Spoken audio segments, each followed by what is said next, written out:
কাগজপত্র জালিয়াতি ও ভিসা সংক্রান্ত অনিয়ম বৃদ্ধির অভিযোগে বাংলাদেশ সহ দক্ষিণ এশিয়ার কয়েকটি দেশের শিক্ষার্থীদের জন্য স্টুডেন্ট ভিসা প্রক্রিয়া কঠোর করেছে অস্ট্রেলিয়া সরকার। দ্য অস্ট্রেলিয়া টুডের তথ্য অনুযায়ী নতুন সিদ্ধান্তে বাংলাদেশ, ভারত, নেপাল ও ভুটানকে সর্বোচ্চ ঝুঁকির ক্যাটাগরি হিসেবে চিহ্নিত করা হয়েছে।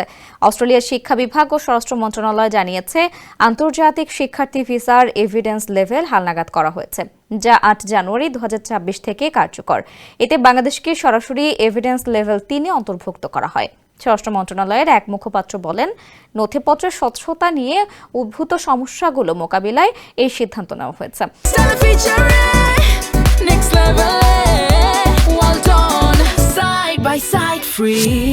সাম্প্রতিক সময়ে আর্থিক সক্ষমতা ও শিক্ষাগত যোগ্যতার নথিতে জালিয়াতির প্রবণতা বেড়েছে। তবে নতুন নিয়মে বাংলাদেশি শিক্ষার্থীদের ভিসা আবেদনে আরও বিস্তারিত আর্থিক দলিল, একাডেমিক ট্রান্সক্রিপ্ট ও ব্যাকগ্রাউন্ড তথ্য জমা দিতে হবে।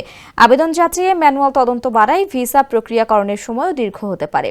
শিক্ষা খাতের বিভিন্ন সংগঠনগুলো সময় নির্বাচন নিয়ে উদ্বেগ জানালেও সরকার বলছে, প্রকৃত ও যোগ্য শিক্ষার্থীদের জন্য অস্ট্রেলিয়ায় উচ্চশিক্ষার সুযোগ এখনও উন্মুক্ত রয়েছে। এবছর আন্তর্জাতিক শিক্ষার্থী ভর্তির লক্ষ্যমাত্রা ২,৯৫,০০০-এ অপরিবর্তিত রেখেছে। বিশেষজ্ঞদের মতে, সঠিক নথি ও প্রকৃত পড়াশোনার উদ্দেশ্য থাকলে নতুন ব্যবস্থাতেও বাংলাদেশি শিক্ষার্থীদের জন্য অস্ট্রেলিয়ায় পড়াশোনার পথ বন্ধ নয়।